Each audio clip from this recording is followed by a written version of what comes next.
Imagine a torchlit Roman knight of the 3rd century. A humble deacon named Lawrence stands accused of defying an emperor. Instead of handing over gold and gems, he laid the church's true treasures, the poor and sick, before angry guards. For this, he was sentenced to an unimaginable fate: to be roasted alive on a gridiron. This legendary martyrdom, Lawrence laughing in the flames, praying even as the steel beneath him glows, became famous in Christian lore. By the time Titian, the great Venetian painter, tackled this scene in 1558, the story was well known. Lawrence, after Constantine's Edict of Milan, had been burned for his faith. Titian's painting was not created in a vacuum. In mid-16th century Venice, the Catholic Church was strengthening its faith through art. The Counter-Reformation was underway.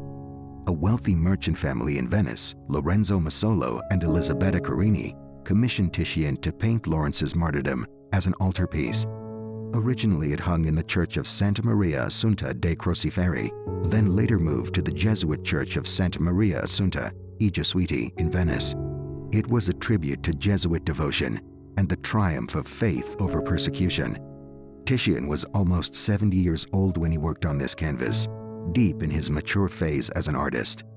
By then, he was a master known for vibrant colors and psychological realism, able to capture not just what a scene looked like, but how it felt. In other words, this was no peaceful saintly portrait. Titian turned Lawrence's story into a dark, emotional drama. He painted it at night by firelight. Imagine him in his Venetian studio, grilling details into a vision of fire and flesh. In Titian's view, Lawrence's death is not hushed or idealized. It is raw, terrifying, and strangely beautiful. Step closer to the painting. You see a wild swirl of light and darkness. The night sky is pitch black around its edges, but 2 fiery lamps ignite the drama. On the left, a blazing hearth under the iron gridiron bathes the scene in orange and gold. Above Lawrence's head, a shaft of heavenly light breaks through stormy clouds. Titian battles light and shadow against each other to make the moment electric. The only clear figures are Lawrence and his executioners. Everything else retreats into smoky darkness. The saint's body twists on the grill, his arms outstretched, muscles taut under the flame's glow. Sparks flicker against his skin. You can almost feel the heat on his flesh. One art historian vividly notes, it is set in the deep obscurity of night, the glow of embers under the gridiron on which the saint is stretched out. The light is reflected on Lawrence's body and those of his tormentors. The saint turns towards the heavens as the clouds open to release a flood of divine light. Indeed, torches and embers pour light onto tilted helmets, armor, and anguished faces. But most brilliant is the naked saint's figure, reaching up toward the heavens like a candle flame itself. Behind them looms a ruined temple or palace wall, massive stone arches and columns dimly lit. It feels ancient and oppressive, as if even the stones themselves bear witness to the horror. The architecture recedes into deep shadows, making the space feel huge and empty. In this drafty hall, the air trembles with movement. Leaning soldiers strain at the beast's grill. Some crouch on the ground, others struggle with bellows. Titian even painted bits of blue night sky visible through a cracked ceiling, echoing Lawrence's upward gaze. This setup, an oblique grill, bodies angled across the frame, was new for the time, leading toward what later Baroque artists would do with space and motion. Every object in this scene holds meaning. Fire, for example, is not just torture, it also purifies. The flame that churns under Lawrence is agony made sacred. Titian bathes Lawrence in fiery gold, perhaps to suggest the Holy Spirit or God's refining light.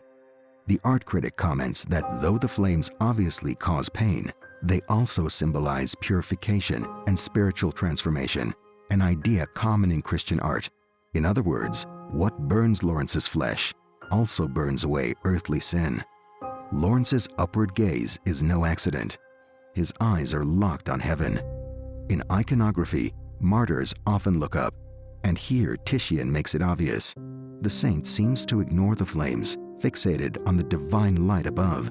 His right arm stretches heavenward, as if willing himself into the sky, An art historian writes that Lawrence's body appears frozen in time, reaching towards heaven, surrounded by darkness and violence.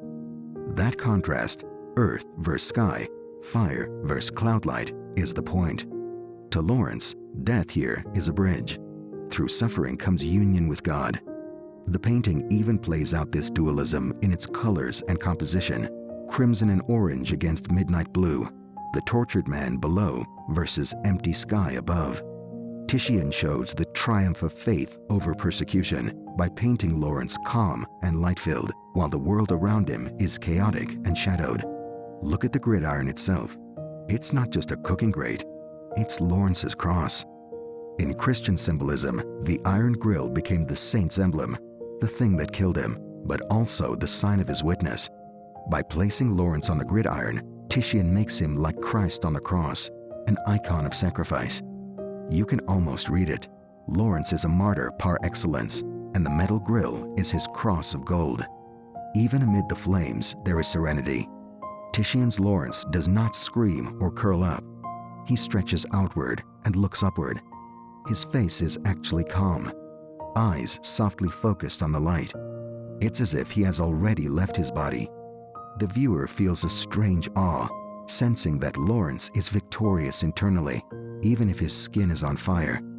Art critics note that Titian captured both agony and transcendence. The saint's muscles are taut in real pain, but his mind is free. One scholar points out Lawrence's upward gaze indicates a connection to divine salvation, turning a moment of torture into a narrative of spiritual victory. Contrast Lawrence's resolve with his executioners. They flinch and strain under his weight. One man, helmet clutched, glares at the gridiron. Another turns to shout orders. Their poses and faces are wild, painted with quick, uneasy brushstrokes. They convey panic and brutality. In fact, their furrowed brows and muscular stress suggest they are struggling, even repelled by what they must do. Together, these frantic figures heighten the effect. Lawrence's calm light versus their panicked shadows. Titian was known for giving his figures psychological depth, and here it's obvious. The saint seems at peace. The tormentors seem alarmed, almost humanized in their fear. This human drama is what makes the scene so gripping. You don't look away, you feel Lawrence's pain, but you also feel his courage. His body twists and jerks under the fire's burn. Titian studied anatomy, and the agony is shown in every muscle, and yet his soul feels untouched. It's as if he's already departing this world. One can see why viewers have long found this portrayal haunting. It's not just gore, it's the raw clash of fear and faith on every painted face. By the 1550s, Titian had seen almost a century of life. He was gray-bearded, respected across Europe, but also changed in style. In his late years, he painted in broader strokes, often with his fingertips, very different from the smooth lines of his youth. Some art historians say this bold, expressive late style is on full display here. In the Martyrdom of St. Lawrence, Titian lets paint and shadow swirl. The smoke from the fire smudges into the night sky. Flickers of flame become streaks of yellow and orange. Even Lawrence's body is painted with loose, energetic brushwork. This freedom in painting was new for the Renaissance and nudged toward Baroque drama. On a personal level, this subject may have meant a lot to Titian himself. A devout man who painted many religious scenes, he must have felt a kinship with martyrs. Some scholars even suggest he quietly inserted his own likeness somewhere in the crowd, a dark, shadowed face among the soldiers, now only visible after a recent cleaning. Whether or not this is true, it shows how intimately he worked on this. It's often noted that this painting, with its violent scene, balanced by spiritual meaning, reflects Titian's deep interest in suffering and redemption. He would later paint equally intense scenes like Flaying of Marseilles. What was Titian thinking at almost 70? Perhaps he was reflecting on mortality itself. He lived through plagues and wars, and as he aged, his art became more dramatic. In Lawrence's dying moment, Titian could project both fear and hope. The result is a painting that feels very alive. Even art critics have called it one of his greatest religious works. Indeed, Titian seemed to say, even in death, faith finds victory. Titian's Lawrence didn't vanish into obscurity. It went on to inspire many artists who followed. The heavy darkness lit by fire will remind viewers of Caravaggio's later works. The chiaroscuro of torchlight that Caravaggio famously used was foreshadowed here. The dramatic storytelling, the focus on a gruesome scene that feels almost alive, paved the way for Baroque painters.